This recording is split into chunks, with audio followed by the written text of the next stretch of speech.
You're listening to 834's award-winning podcast, The Happy Hour Hustle. We offer listeners the chance to experience the musings, or ramblings depending on how many glasses of wine she's had, of the one and only Kimberly J. Bodie as she interviews notable clients, upstanding community members, and random passerby. Nominations and awards pending. Welcome, everyone, to another edition of Happy Hour Hustle. We are talking specifically about PR today, which is one of my most favorite subjects ever. Public relations has changed a lot since I entered this industry a very long time ago. But it won't be me just talking about it because that'd be boring. We have Sarah Abel, our managing director. Say hello, Sarah. Hi, Kim. Hi, listeners. Hi. And we have Emily Potts, who's our senior account executive. Did I get your title right? Because I never do. You did. Okay, Nailed that's it. fantastic. Okay, so is PR dying or is it evolving? Obviously, we already know the answer to this, but, we're trying to be a little dramatic here. So I want to hear first, before we jump into all of the nitty-gritty, what are some of the funniest PR stories that you have to share in terms of, mistakes that you've made or things that you've witnessed? You can also say that it happened to someone else if you're too embarrassed to admit it's your own story. Well, Kim, you made direct eye contact with me when you talked about making a mistake, so I'm happy to kick off. My very first internship when I was still in college, I was interning doing PR and marketing for the Grand Rapids Children's Museum. It was a great experience and I loved it. I am old enough that back then when I sent my very first press release, I faxed it. And then my boss was really concerned because we weren't getting any response. And so it took me probably a few hours to realize that I'd actually faxed all of the press releases upside down and faxed 5 pages of blank paper to every news desk in Grand Rapids, and that's why we weren't getting a whole lot of traction on that particular story. Thank God no one's using fax machines anymore. At least no one should be. I also know a funny story where you forgot a very important letter in the word public relations. Oh, that's another great one. So one of my other... Oh my gosh, yeah, I'm just having so many bad flashbacks. When I worked at the Public Museum... I lived in constant fear. I don't know if I actually ever did it. I think I maybe just internally did it once. But you can leave an L out of the word public, and it's still a word that spell check is not going to catch and still let you email out to whomever you're communicating to. Yes, and it's not a word you want to email to maybe donors. Of all the mistakes. All right, Emily, what about you? All right, I don't want to age Sarah too much here, but I never had to deal with fax machines when I started. But you did say you had a fax machine in the office. We did have one in the office. We just got weird faxes from random businesses. I think Probably I saw one my from boss use it once. It was just always blank pages is coming from Sarah. My story, I guess, it was more of a threat. So when I first started, it was, welcome to this job, but also if you're sending out a press release to a press list and you don't BCC and you CC, or even worse, in the to line to multiple press people at once, you will most likely be fired because that's just about the worst thing you can do because you're giving away the list of people and you just look like a moron. Yeah, not to mention you're not tailoring it, which is something that we do here. I also am on several of those distribution lists, which I'm not real sure why, because last I checked, I'm not a reporter. Kim moonlights at the Grand Rapids Press. I do. Okay, so we're going to jump in. How do you do? I want to talk about the definition of PR. Sarah, we're going to start with you. How do you define PR in today's world? We're constantly hearing that traditional PR is dying. I think what's interesting is what is considered traditional PR, and maybe you start there, and then we can talk about how it's evolved. Sure. I mean, back in the day, public relations has been around for a long time, and it's been evolving the entire time. It will continue to evolve. But I think when we talk about traditional PR, the idea that you would have a press release that was 3 pages long, and you would fax it or drop it off, the exact same press release to every press junket in town and somehow get coverage. I mean, those are really the olden days of PR. A lot has changed since then. When I look and I see what Emily's doing, it all boils down to blood, sweat, and tears. PR is still important because if something happens, you want to be able to control your message. You need to have relationships with the media and your publics. And so I think PR is an organization really thinking about who do we want to be? how are we going to get there, and who can help us tell that story? Well, and I think too, it's evolved. Our one main audience as PR professionals was the media. It's no longer just the media. We're managing our clients' overall reputations, and that means if there's a crisis, we manage that. That means if it's internal communications. PR is so much broader than just interaction with reporters. And in fact, the media world has changed. We now have bloggers and influencers, and so everything is defined much differently than when we started, which was very much just here's how to write a press release, and you write it in the upside down pyramid. Well, and the other part that's scary, and we come across this all the time in the agency, is that we have some amazing interns right now. We've had a history of great interns. But it is fascinating to me what students come into this organization thinking that PR is. And then as soon as they start seeing us go to work, it's almost like alphabet soup of trying to help them understand, okay, so what is an influencer? Oh yeah, those mommy bloggers really are an audience we need to cater to. That I think is a really good opportunity for students, is to get out there and get experience, because what you're learning in the classroom isn't necessarily going to translate. If your professors haven't been in the industry recently, a lot has changed. And if that's not getting captured, they need to figure it out. Well, and that's really important too, because you should be reading. We are constantly educating. I send articles constantly to everybody in the agency on digital trends, what's happening in PR, how are different companies managing their reputations. And I think, we don't have enough of the self-learning today. And then also a lot of these professors, as you said, Sarah, have not been out working since the fax machine was relevant. But that's also a really good kind of transition into what I want Emily to talk about, which is our process. Because I think when you break down the amount of time that goes into public relations, I think that's a big eye-opener for people, and I think they better understand, what PR is now today. So talk a little bit about our process and what you put into it on a daily basis. Yeah, absolutely. I think the biggest thing about being in public relations is you need to understand that your friends and family are probably never going to fully understand what you do. It's magic. It really is. We're magicians. It is a bit hard to explain, but I think the biggest thing is a lot of people don't understand how much time and effort goes into securing one piece of earned media. You see an article that runs online or someone shares it on social media, but as a publicist, I'm always thinking about the hours that probably went into that between the publicist and the journalist that wrote it. But here at 834, we really pride ourselves on individually pitching the media. We're not just writing a press release, like in the olden days, and just blasting it to lists of people hoping, throwing spaghetti at the wall and hoping something sticks. We sit down, we want to make sure that the topic is relevant and that it's fitting the client's goals. So if a story runs on this topic, will that work for them? And then you have to take the time to look for reputable publications that cover that topic. You have to then take the time to find the correct journalist at that publication who covers this topic. You don't ever want to pitch a journalist on something that is not relevant for them, because that's one of the most offensive things you can do. It just proves you didn't take the time to understand who they are. So if I'm pitching a business story and I send it to somebody who covers entertainment, that's just telling them that you don't care about their work. So a lot of time and research goes into finding those publications, the correct journalists or producers. The same thing can happen if you pitch a TV producer on a cooking segment and they don't even have a kitchen at their studio.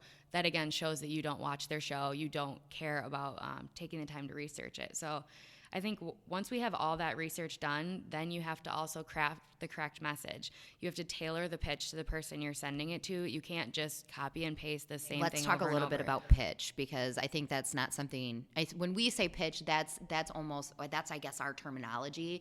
So talk a little bit about what a pitch is, and then we'll pick back up.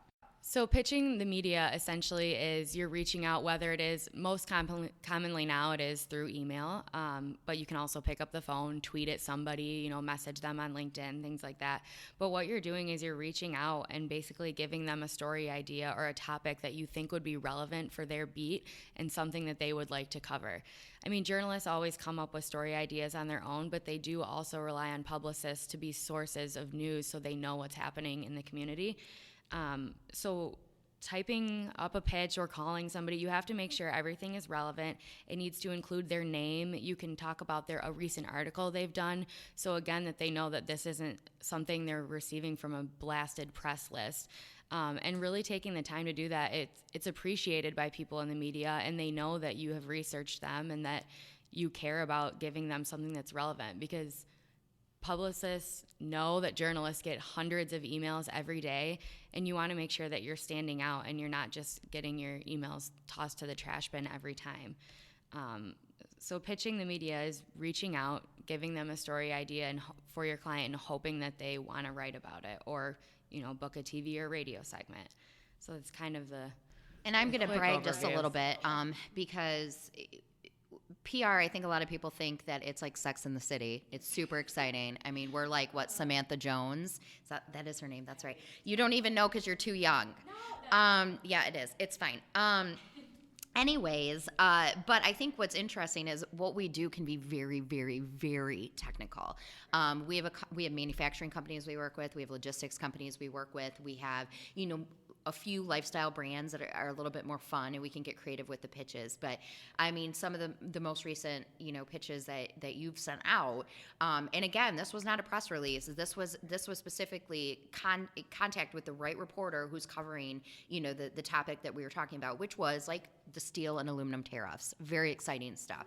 Right. Or China's tariffs on, U.S. exports and things like that. So we're not always talking about stuff that is like, the latest styles or the top 5 makeup trends. I mean, not that those things aren't exciting, but what we do can be very, very technical, and that means that there's a lot of education that goes into those pitches and those topics before they go out.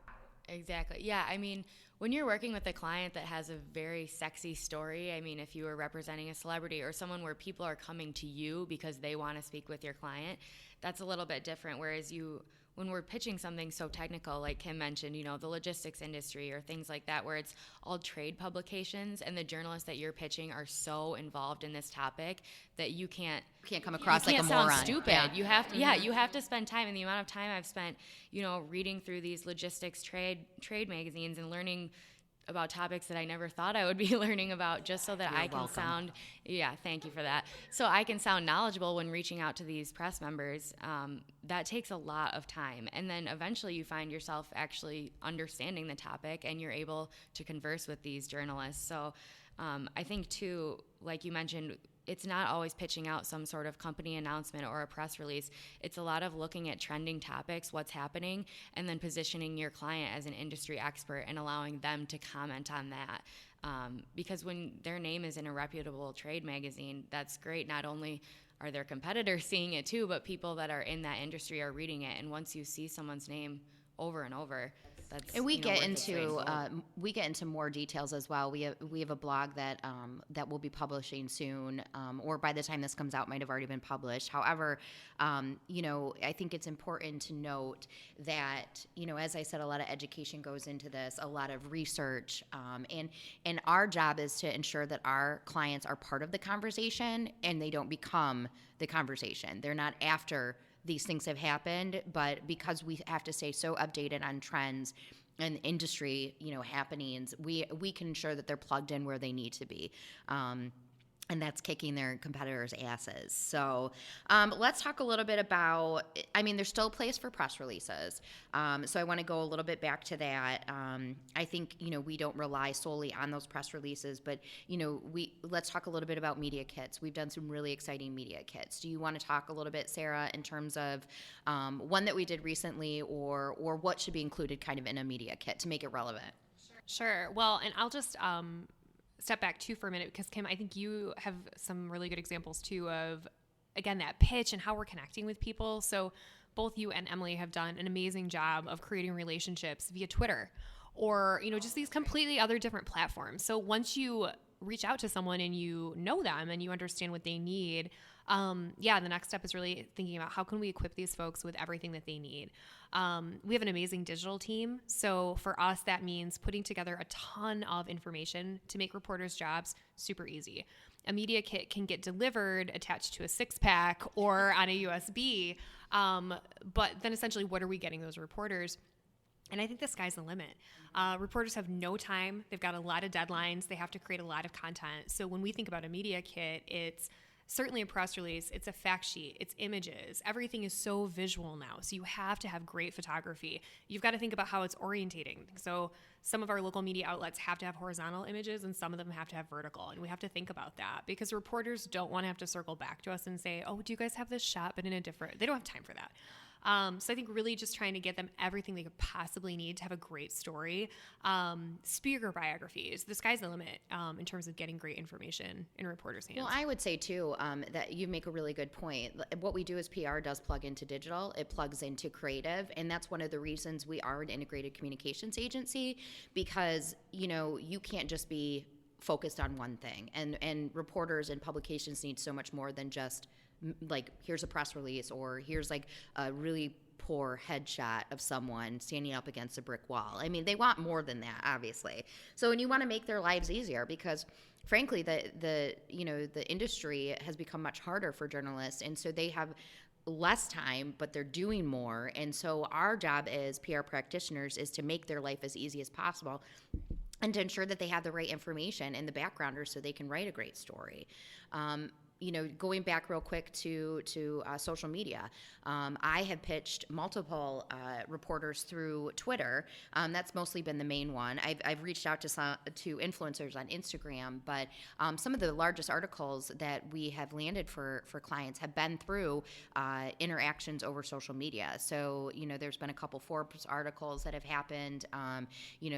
Emily's had, an article in People, and that's all because of building those relationships, not just over email, but also through, the social media and the digital realm. And so that's how PR has really evolved. PR is not a piece of paper anymore. PR is literally everywhere. Right. I think too, as Kim mentioned with social media, following the correct journalists, people that you work with often. So if you follow them on social media, engage with the content that they're putting out there, like their stuff if you actually do like it. But I think the greatest thing when you realize that you have become a source for a journalist, that's kind of when you know that you've made it a bit with them. Because like you've said before, journalists get so many emails every day. And if they see your name pop up and they know that they've worked with you in the past and you're always quick turnaround, you give them everything that they need, they're going to want to work with you again, and they'll easily come back to work with you for a second time. So I think building those relationships is really important because that's what PR is all about.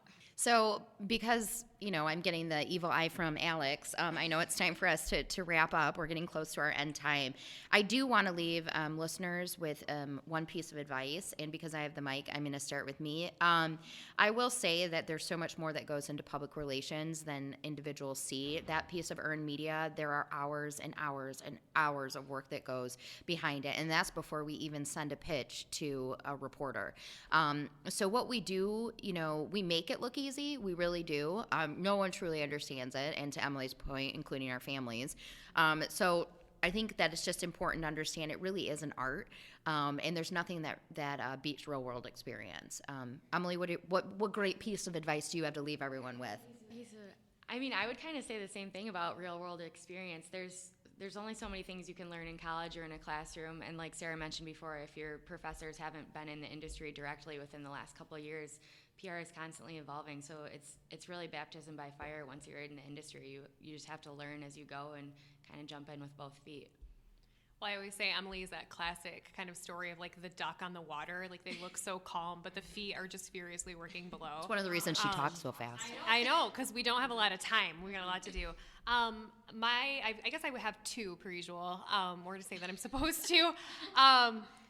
PR is absolutely something worth investing in. I would absolutely say companies should be thinking about, if they don't have someone internally thinking about PR, calling an agency that they can trust. Building trust takes time with your audience, with media, with influencers. You don't want the day that you introduce yourself to a reporter to be the day that they wrote a story about you that is incorrect or that you'd like to have comment on. Don't wait until something crazy happens to start building those relationships. Be proactive, get the right PR strategy going for your company so you can reap those rewards. Well, thank you guys, and you've heard it first here with our crack PR team. As usual, we try and share helpful advice, but also, give you a glimpse into what our world is. If you have any questions, I definitely encourage you to reach out. You can find us online at 834design.com. Any of us you can reach by email or phone. But again, Happy Hour Hustle is really here to educate on the trends that are happening and the exciting world of marketing that we live in.